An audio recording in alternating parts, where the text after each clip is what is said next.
Welcome to Positive Moments with Andrew and Don. Let everything go. That was such a life-changing experience. It's a way of life, it's a way of being, it's a way of thinking, it is mind management. It inspires me to know that there's more to learn every single day.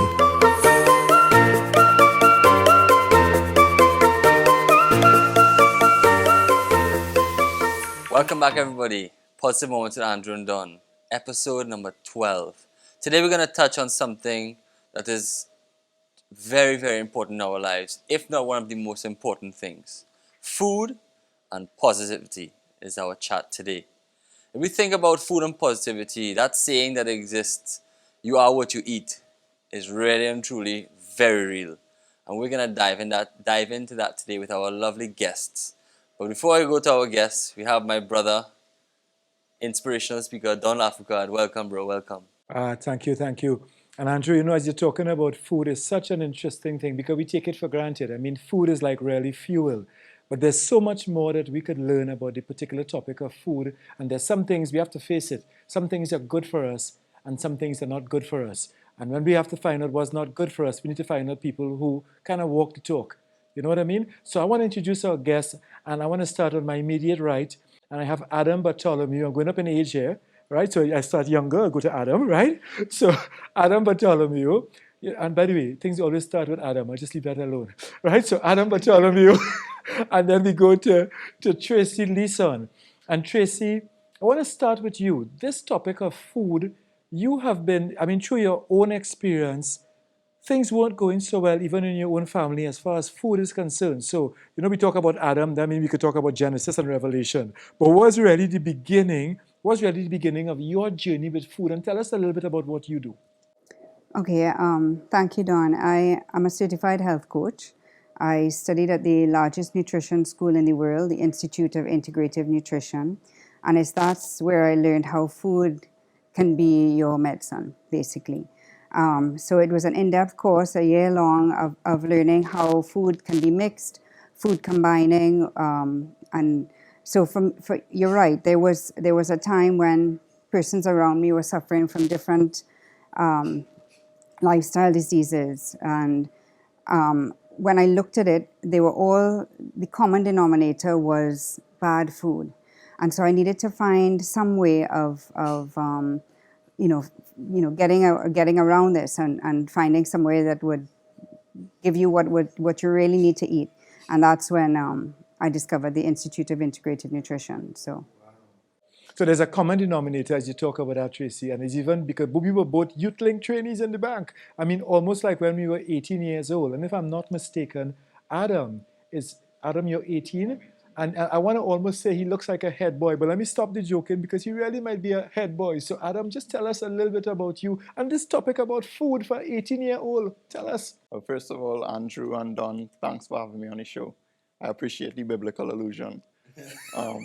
Yes, I am the head prefect of Fatima College, and actually 2 years ago in 2019, some of my friends and I at Fatima, started a project of mental health advocacy.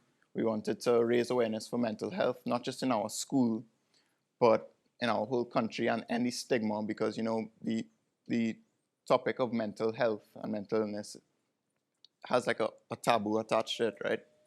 So we started with that. We hosted a art exhibition showcasing art, depicting different forms of mental illness by Fatima students themselves. Then we went on different radio and TV stations to get the message out to the wider nation.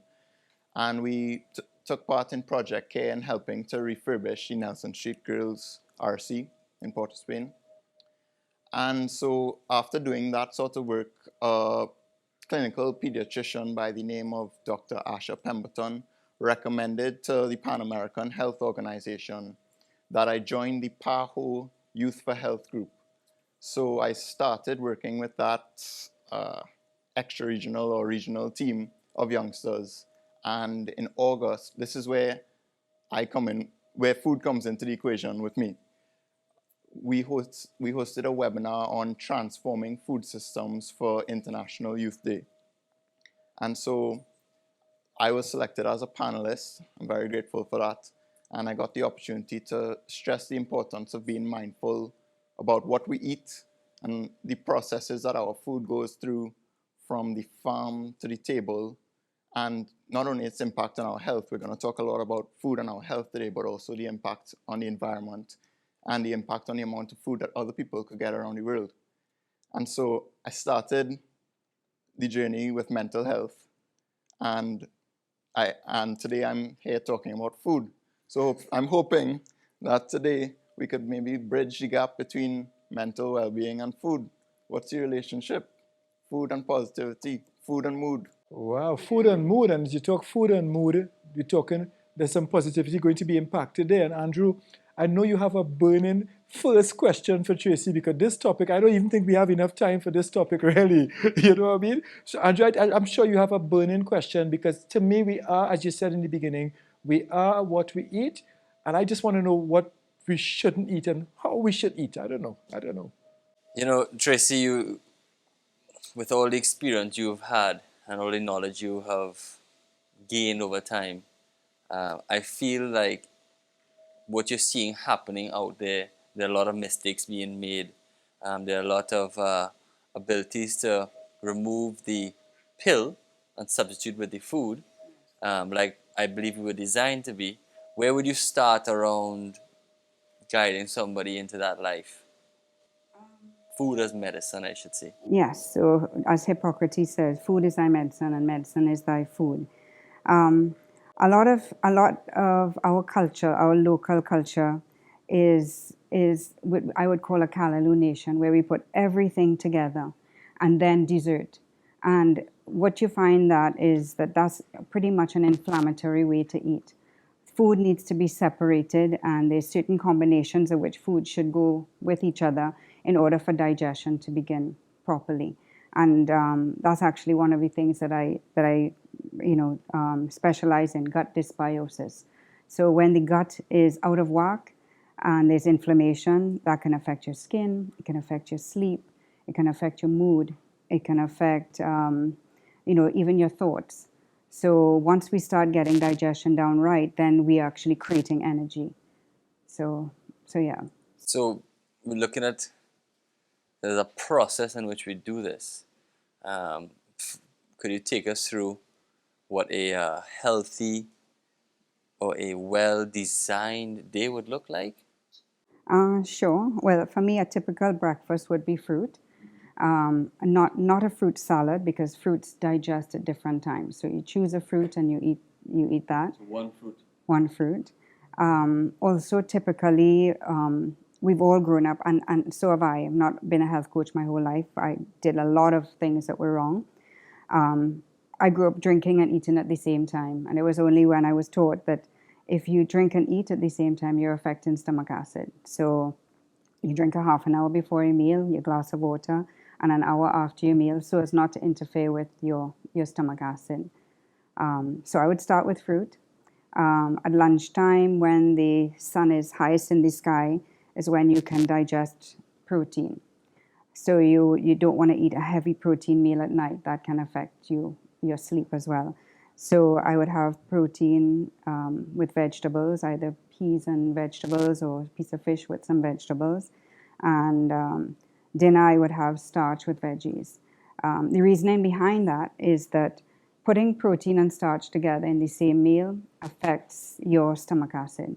One needs an alkaline base, one needs an acidic base, and effectively what happens is your stomach acid is affected, and that creates inflammation. And inflammation shows itself differently on everyone. And when you talk about food and mood, it can affect your thoughts, it can affect your skin, it can affect your blood sugars, your blood pressure. So, separating your food and eating it as how it's supposed to be.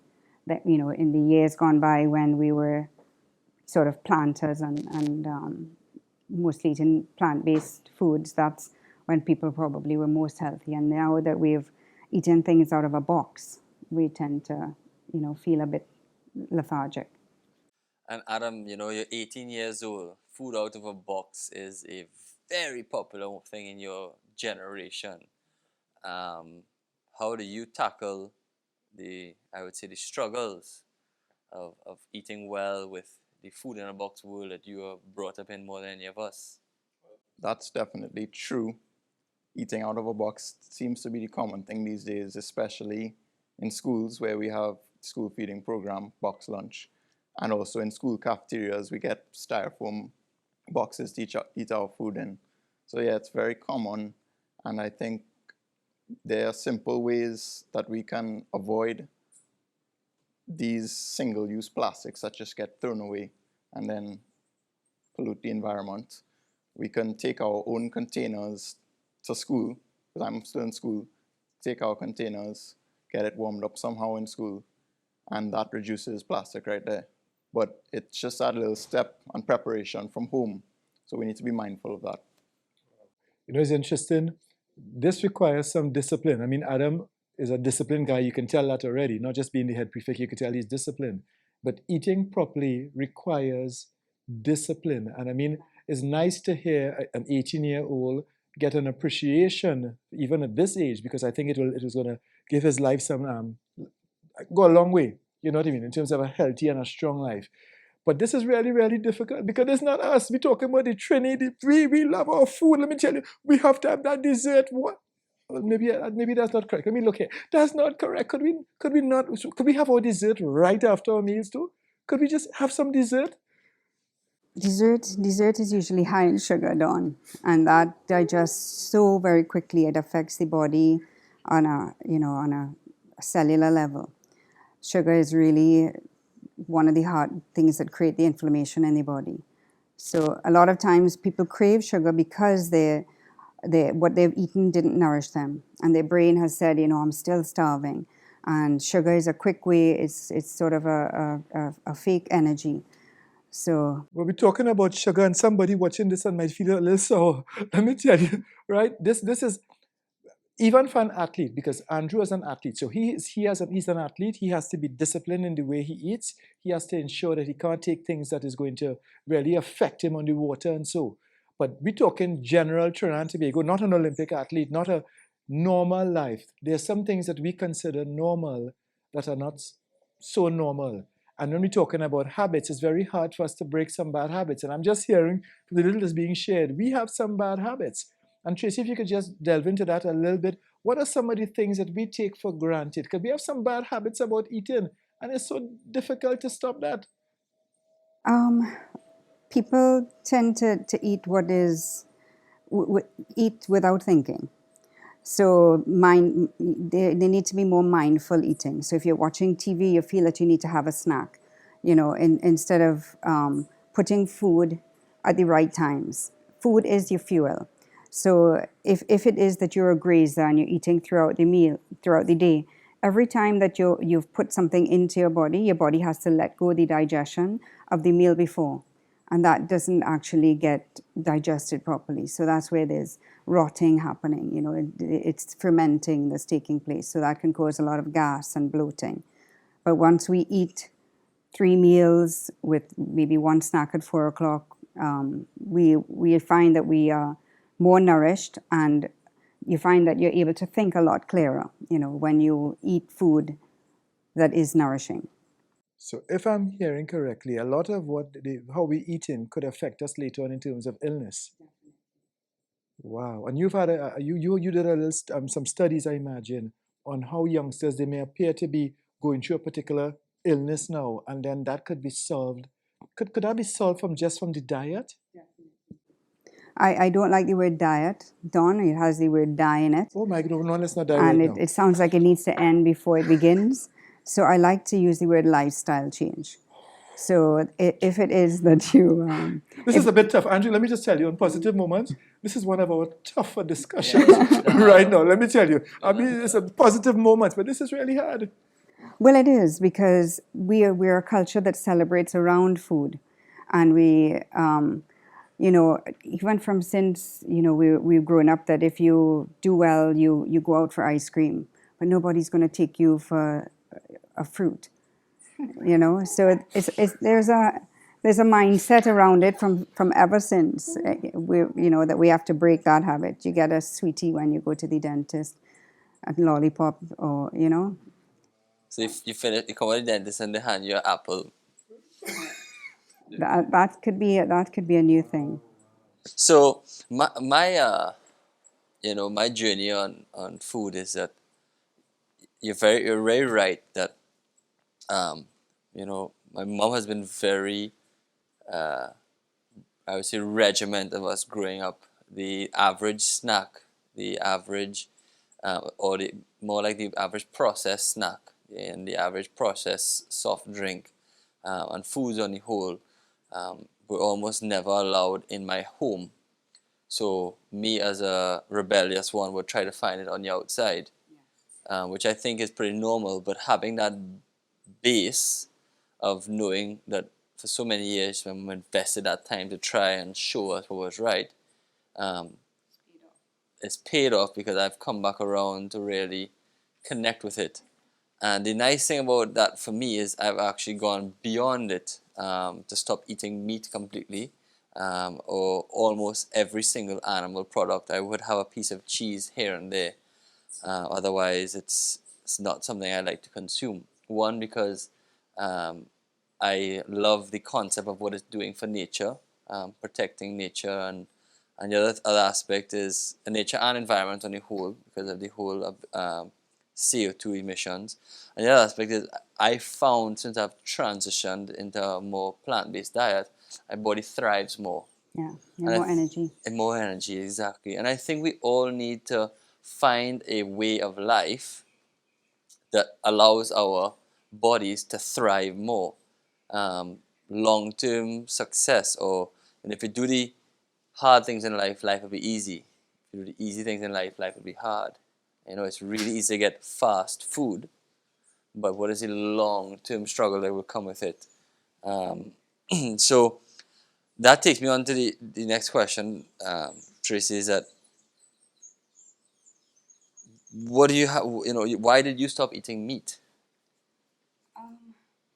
Or what is the thoughts around eating meat? I can't put a finger on it, but it's probably about 3 or 4 years.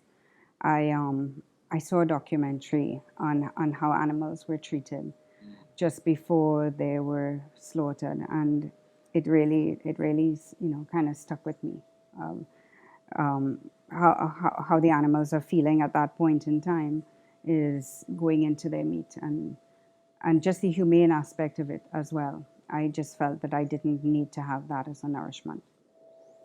So And yourself? Are you a meat eater? Yeah, I am on board with Auntie Tracy here. I also do not eat meat. I actually also watched a documentary. I don't know if y'all have heard of it, Game Changers, where they Beautiful basically one. I love that one. I think they basically follow 3 different athletes. One is a bodybuilder, one is a long distance runner, and I can't remember what the last one was. But basically, it follows their journey in before and after they switched to a plant-based diet. And I think after, like, the other one was a cyclist, and it was after she switched to a plant-based diet, she was able to keep training and keep competing for about 5 years longer. Yeah, much longer. So for sure. But I also agree with just not wanting to kill animals for my food because it's not necessary, as we could probably agree. But I'm also concerned when it comes to meat. Meat is not the most efficient way of feeding people. For instance, I saw when you give 100 grams of plant-based protein to a cow, what you get out of that, for every 100 grams that you put in, you only get 4 grams of protein out. So that cuts it down significantly. So why are we going through the middleman of the cow when we could be going directly from the source and be getting a lot more food for more people, feeding more mouths around the world? So Common sense, I call that, no? yeah. Wow, wow. And it's very, very basic. I mean, some of these things we take it for granted. But the green is good. green is good. Green is always good. Green is alkaline. Green is alkaline. And what are some of the green things? So we're in a country that has a lot of green around us. What are some of the green things that we could eat? So let's start. We're going to start off because the fruit I got the breakfast, I got the fruit.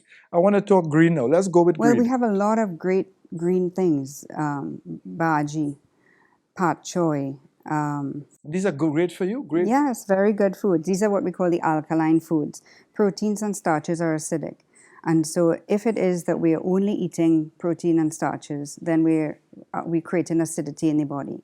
So alkaline foods like carrots and broccoli, cauliflower, bodi, pak choy, kale, all of these things are what will alkalize the body. And we need our bodies to be alkaline in order for us to thrive.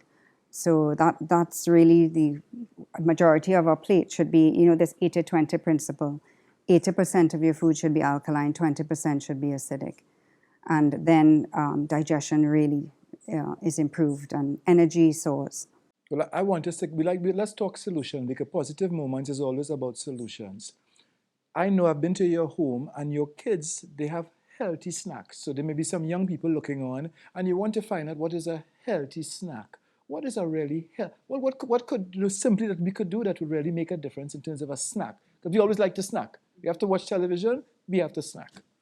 But she said she shouldn't be snacking at the Shouldn't start. really be at 4 o'clock. snacking. I'm talking about the 4. I remember the 4 o'clock. At 4 o'clock. I didn't say that's 4 o'clock. But 4 o'clock. Healthy snacks would be some avocado or guacamole, some celery. With a chip or Not really a chip. You could probably use cucumber wedges. cucumber So cucumber and and fruit. Yes, exactly. So no onion in the guacamole. Well, you could put and you could put garlic. That should be fine. But people who have digestive issues, too much onions and garlic tend to make them bloated.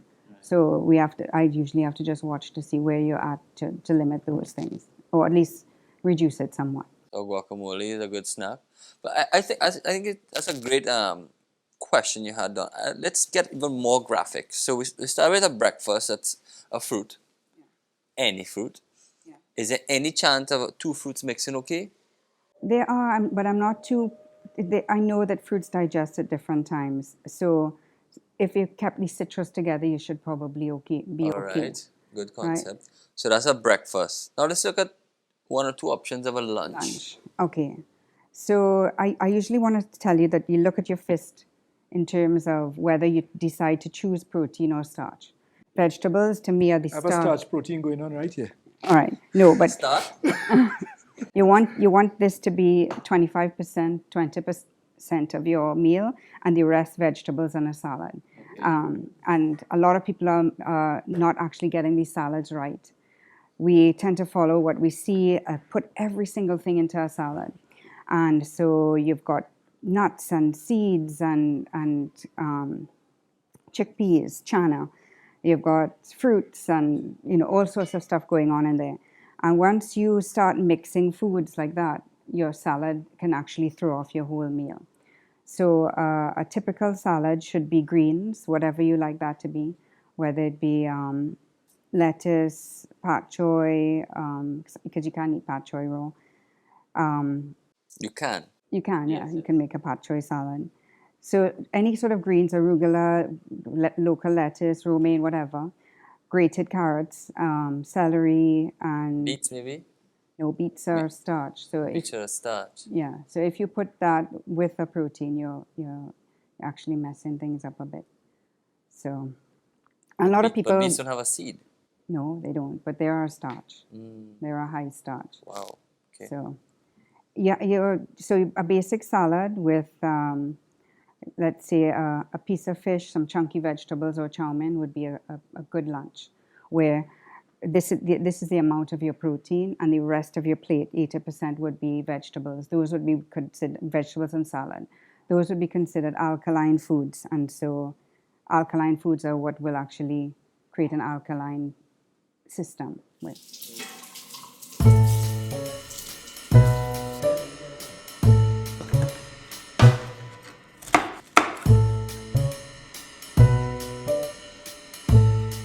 It's bodi with shado beni, olive oil, and salt and black pepper. Vegetables are something that most people are lacking. So this is a quick and easy way to get your vegetables in using local products. So special ingredient, which is shado beni, some salt and black pepper, a little bit of garlic, and a little bit of olive oil. And that's it. your body is ready with this local twist. So you now have a nice breakfast and a lunch. What's the time period between the two? Recommended. As you said, it's a great time to eat a heavy or your heaviest meal every day when the sun is Highest in the highest sky. in the sky. I love Yes. that. Yeah. I don't think we need much tools other than to say, all right, lunchtime. Okay. So if you ate your fruit at, let's say, 7 o'clock, by half 11, 12, you can be having your lunch. What most John, you people had those for day, right? Huh, yeah. All right, okay, Yeah, let's huh. check. Yeah, but what's happening is most of our nation is dehydrated, and hunger and thirst are the exact sensation. So, what most of the times we feel to eat, but we really are thirsty. So let me just clarify that. When that sensation of hunger, is the body asking for water? Our body's asking for water, and usually, if you drink a glass of water within 10 minutes, you're usually fine. So, because most people are not drinking enough. Which brings me to another point. We believe that when we eat, there must be a mountain. Now, some is Everest, some is whichever way, you know what I mean? But we must have a mountain of food. Is that a correct thing? Because we pack our plate, and then of course we have it wrong. We have the percentages off. But should we pack our? Is that just a feed what? Or could we eat in small The amounts? thing is, we're eating meals very soon after, and once we start packing in like that, you find that you start to feel sluggish. So you've over digestion is a difficult process, and by putting too much in, think about it. I often tell my clients this: imagine that you're mixing a bucket of cement, and you put the cement to the very top, and now you have to add the water in. You just make a hot mess. So you want to eat 80% of your stomach. That 80-20 principle again comes in, so that there is room for digestion. And after you eat, you want to wait some time again before you drink some water. So that half an hour before, an hour after, just to ensure that digestion really takes place. So some people say, well, I'll choke. But that's because people are hustling. As a mother of 3 children, I can tell you that you do tend to hustle and you want to eat fast. But we need to slow down, because digestion actually begins in the mouth with digestive enzymes, saliva. So that's one of the things that we should really do, is to slow down and be mindful. I love that. Slow down, be mindful. And when it comes to the ability of consuming, some people consume on a routine. But I believe that our best indicator of food is when it really tells us, or so the body tells us what we need. If it's calling for sweet, it could be good sweet. If it's calling for savory, it's good savory. And you could actually feed it what it needs, when it needs it, how it needs it. I know some people get it morning at 7 o'clock in the morning, they have to eat. And then lunchtime is at 12, you have to eat. And then dinner time is at 7, you have to eat. But your enzymes, the digestive enzymes, will tell you, hey, I'm ready to eat. Yes, a certain And we should type listen of food. to that. We no? should. And the types Should also. listen. Everything we need to know, the body is signaling us. But it's a little more complicated to know what it's saying, right? Sometimes it's screaming at such a loud tone that we miss it completely. And once we get it right, it can whisper and we know exactly what it's saying. So you're still in school. You go to school and you have your lunch with you. Are you leaving your lunch out in the sun for half an hour before you have lunch? How are you warming up your lunch? Because we know, or at least if you didn't know, a microwave is terrible for you. It's just destroying all the good stuff in your food while you're trying to get a satisfaction of some warmth in your food. I believe it's better to eat cold food So do I. than to eat microwave food. I agree. How do you get your food sorted at school? Yeah, well, I think I'm honestly guilty of using plastic microwavable containers, taking them to school, popping them in the microwave at the cafeteria, because I think that's really my only option, the microwave, at least at school. But as I'm hearing, microwave might not be the best thing. So Tracy, what's the solution there? Is a salad for lunch? What can we do for lunch if they If don't it have is to that heat you up? had leftovers from the day before and you had it on your desk, it's usually at room temperature. At some offices have well, not no, the not ovens, toast ovens, and so that if you brought your food in a food, you know, a dish that was safe for the oven, you can use it in that. But I would say salads would be a good lunch as well. Just if you really have to have your food hot. For me, I don't have to. So scientifically, what happens to the food in the microwave? 97% of the nutrition is lost. What percent? 97. Not 9 to 7. No, 97. So what actually So you might happens? as well not eat. Well, what happens is now you've gotten all this food that has to go in. Your body has to try and make sense of it, and it can't even use the food as fuel. Because it knows that the food is The food is so that's why but usually an hour after a microwave meal, you find that most people are looking for something to eat again, because that whole gut-brain connection has been interfered with. So the brain didn't receive a message saying that it's been fueled. And so there's that need to keep eating again. You know, sometimes we look at someone who they think, you know, you might be a little overweight. Why are you eating so much? But if what you're eating is not nourishing, then you feel like you need to keep eating again. Whereas if you look for stuff that's more nourishing, more vegetable, more plant-based, you will be fuller for longer. So would you say that the body calls for food when it needs nourishment? That's exactly right. So if you're nourishing it with crap, then it will keep calling for more? Well, it will, and on more frequent occasions. Right. So that's why we have a snacking culture. Because it's saying, hey, I need more nourishment, I need more iron, I need more calcium. I just need, and because we're grazing on sugar fumes, sugar is a sort of a quick sense of fuel, but it's not nourishing to the body. So. And there is a nice movement nowadays on things like the green juices and the wild salads, like I said, with everything thrown on it. Would you say that is still a good start? That there's at least an awareness happening? It is a good start. It's a good start. Yeah. And when you done nowadays, for example, let's talk about when you're having your toothpaste and when you're having your deodorant. What are your thoughts on toothpaste and deodorant? Well, before Tracy, fluoride. After Tracy, no fluoride. So you're looking for toothpaste when you look at the label in the back. Because No fluoride. no fluoride. And before you grow up on, all the ads too are sort of geared towards, these are things that you grow up on. So you look for fluoride this and fluoride this. And you know from this, as a child, coming up, you hear fluoride. When you're buying a toothpaste, you just pick one with fluoride, whichever one. And you keep one close to you. That's why they get close up, I guess. But really and truly, when I learned that, and I said, but wait a second, the same way I could survive without meat and I feel healthier, the same way I could survive without the fluoride, and it is healthier for me.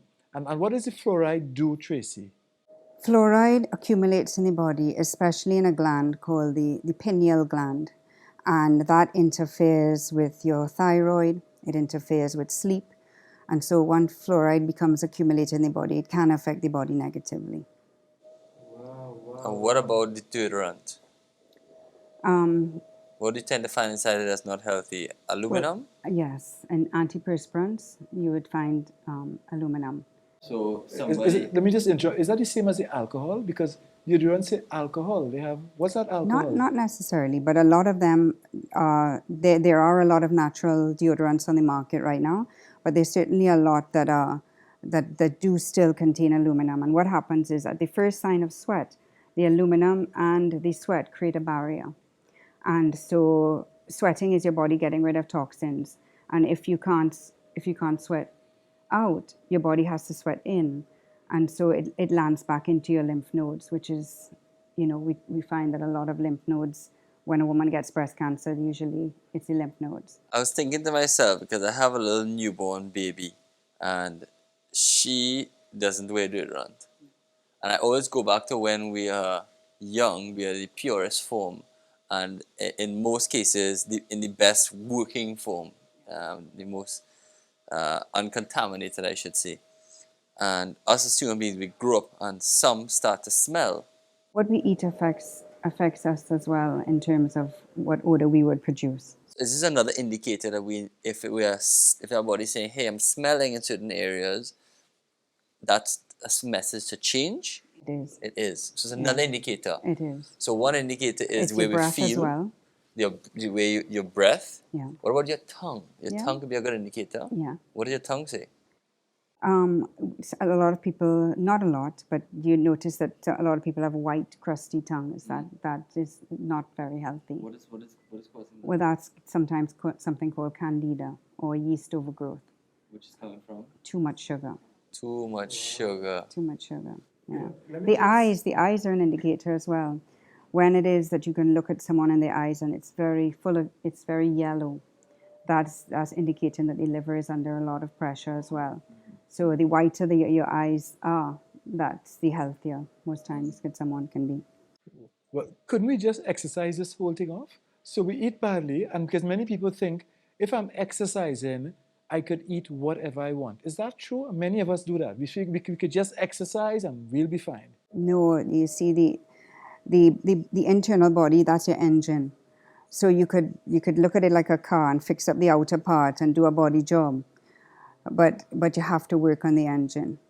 Wow, because the engine is what really gets us from here to there. The engine is what keeps us going. You've had to treat quite a few patients, and of course there's a patient and your confidentiality. But when you see someone take these suggestions and then they see the results, I know, actually, she's going to go one time because I've seen her react when you know that these things work. They may seem a bit difficult because that's not the way we've been cultured, that's not the way we've grown up. But these simple solutions, right, and they could actually turn into really positive moments for everybody. I've seen blood sugars improve, blood pressure. I've seen autoimmune, and really, it's what you give your body and what you don't give your body. That the body is. To me, I always tell my clients that the body is a miracle. It'll heal itself by itself if given half a chance. And what is really great is that I can tell someone what they need to do, but the hard work is them doing it. So I'm just so proud of my clients. So let's take into another challenging place. You go to a restaurant. Not lately. So you go to a restaurant and an average restaurant, what is your go-to? Because a lot of these meals are already mixed in what is against your teachings. So I would order sides and put them together. Yeah.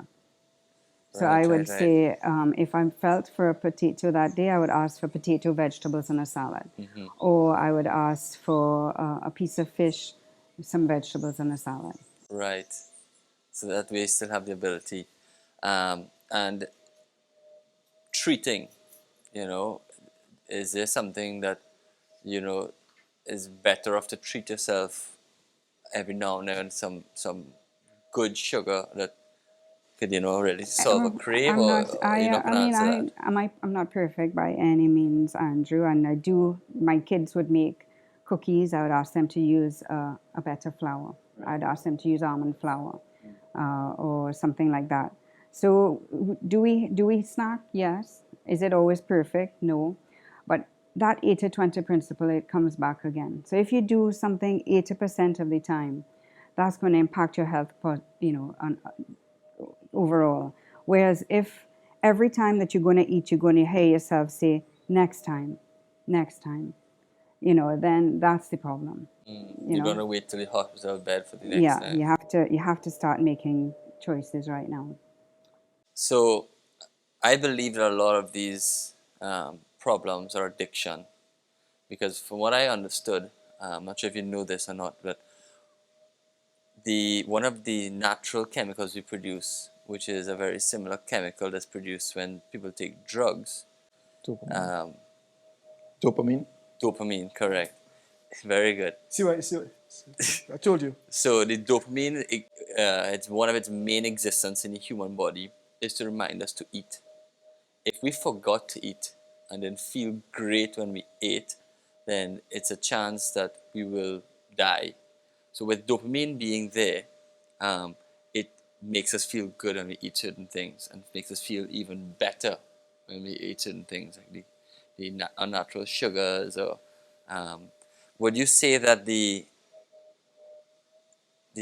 control of oneself, even though it's hard, It is it's difficult. possible? It is possible, and it's difficult because right now this is a stressful time, and you know that when you most times when people are feeling stressed, let's say they had a breakup or something, they're not going after broccoli, they're looking for chocolate. So stress is something that we have to manage as well, because stress eating is what's happening a lot now. Comfort eating. People are putting on weight during this pandemic just because they're looking for food to be their reward. But they have to look at the big picture in terms of not now, not 5 years, but in 20 years, where will I be if I continue doing the things that I'm doing right now? You talk about looking at the big picture. And we hear adults, so we adults here, and then we have the younger ones. And Adam, particularly, what message, because you're sitting down here, you're learning just like me, we're learning as well. Yeah, I'm listening. And what message would you send to a youngster your age or around your age in terms of what you're hearing about food? Or you look to the camera and you just send a message home to a youngster about, because this is strange for you, but what does it take?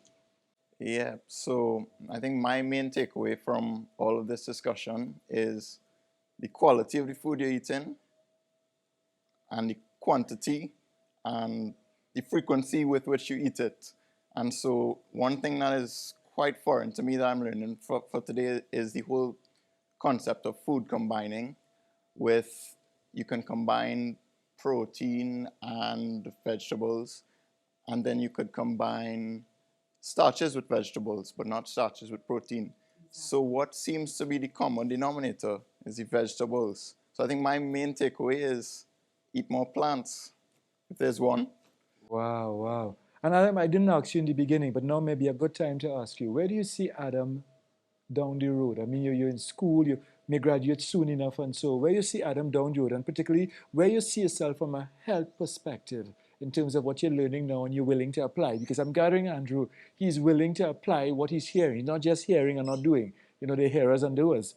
So I think he's going to hear and he's going to do some stuff. Where you see yourself down the road? Well, I'm at the stage now, I'm in upper six at Fatima. I'm looking at universities. And so it's really come for that time for me to figure out what I'm going to do. But I think I'm just going to be guided by my heart. I know I love biology, so I love these kind of discussions. And the reason I love biology is because I think that through that pathway, I could really make an impact on the world, like all of you are doing here. So I think something along those lines, whether it be health or research, who knows? Excellent, Adam. Excellent, excellent. And we haven't done a word for a little while, so I'm going to let Don do something with the word plants, because I love the way Adam started with eat more plants, and I do agree with him that green really is a way forward. But what can you do with plants for us here today? Andrew, well, I know at some point in time a word would come, so I have to kind of plan for that. But it's interesting with plants, it starts with a plan. And the plan is to make sure that the food that we like, at the end, you have TS. The plan that we like, what we like, the TS, the T is going to take us to the table. And that table, when we finish it, we're going to have the S, the success at the end of it. So the plans are actually something that we should have, but it starts with a plan. And it's not too young to plan. Even now, it's not too young for him to plan. He almost had me there, you know what I mean? But it's not too young for us to plan about what we eat. And if you're listening to us, this discussion certainly would be challenging for you. Certainly will be challenging for you. But let me tell you, accept the challenge. We are, in fact, what we eat. It requires some discipline. Not so easy for everybody to accept all the time. But I want to be here for as long as I can be here. I don't want anything, illness to take me out when it's something that I could have avoided, Tracy. And I think that must be very difficult for you, Tracy, knowing that sometimes the solutions are really right there for us. Right there. And I mean, you're giving us some easy solutions. I mean, to wait for the dessert is a, whew. Dessert can put us in a desert. The dessert, oh my goodness gracious. Andrew, she took over our word there immediately. The dessert could put us in a desert, but I want to tell you, Tracy, this is all learning. And everything that we've learned, there must be a beginning part of it. And even if it starts here on positive moments and somebody's more aware of I'll not say the diet, the lifestyle. I've learned too, just like Adam, I'm learning. Because You know? what did diet start with? Oh gosh, yeah, hello, let's not even go there. You know what I mean? Right? But we want to make sure, folks, that we do what we can do. And here's one thing. You know, we think that we have to just jump into this immediately and voila, we just change. No. Start small. Get the 80-20. You might start with a 30-70. And then you get to the 80-20. How did my maths there for school? Maths improved there? Not too bad? Needs work, but okay. Okay. You know, but we could start there, right? We could start right there and just choose one day to decide to treat yourself. Andrew, let's give a positive moment challenge. We challenge you and what's the name of because you have a Facebook page. I think people could go on and get some meals, just some menus there. What's the name of that Facebook page? Realfoodmum.org. That's a realfoodmum.org. Is that it? Yeah, MUM. MUM. It tastes good. But I know this discussion has been very informative, and I think it's one last other thing I want to touch on, because I do believe, from traveling the globe and seeing different body types and way different people eat, the more homemade something has a higher chance. You can Being make nourishing. being nourishing. Exactly. Because I don't think you're gonna put some of the things that you see in ingredients in your food. And other than that, But I would say get kids involved. yes, teach them from young. Teach them from young. If it is that a child makes something that is not as tasty, they're more inclined to eat it having put the effort in. The last thing I want you to touch on is one, bread and fermentation. What are your thoughts on those two? Fermentation, I actually make a drink called coconut kefir, which is a fermented drink. And so that is quite good for the gut. What does the kefir do? Kefir helps to seal your gut lining. It helps to build good bacteria, good flora in the gut. And once it is that the gut is populated with good bacteria, that affects the mind positively, it affects the body with energy, it helps with digestion. So, And bread, let's say about bread. bread, Is there good bread? there is good bread. Is there good flour? There is good flour. What's the difference between bleached and unbleached flour?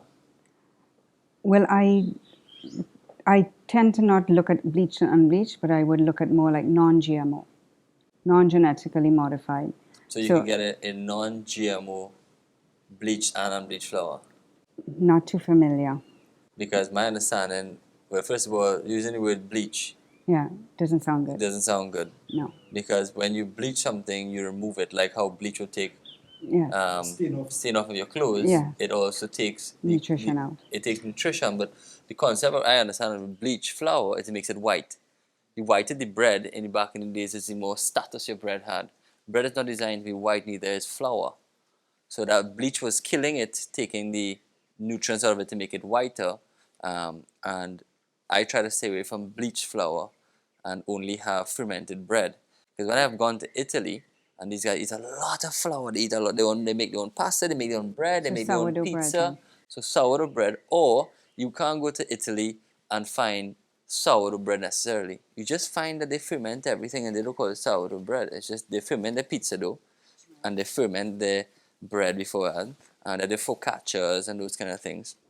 But It makes it easier to digest. that's exactly what I was going to say. The fermentation concept makes it easier to digest. But we're running out of time, and it's been a wonderful, wonderful session. I want to thank you all both so much for coming, sharing this very valuable information. It's time for us to have a healthier country, to live longer, to live happier. Most importantly, happiness. We want to consume happiness, and that comes also in your food and beverage. So we want to encourage everybody out there, what are you eating? What are you drinking?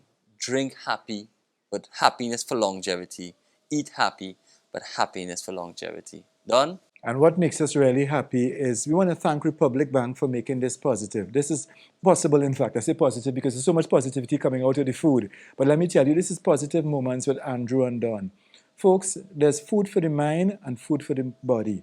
We've given you some food for the mind to assist the body because every positive moment makes for another positive moment afterwards. We ask you to join us on YouTube, Positive Moments with Andrew and Don. This has certainly been fun, and in a little while, we'll be gone.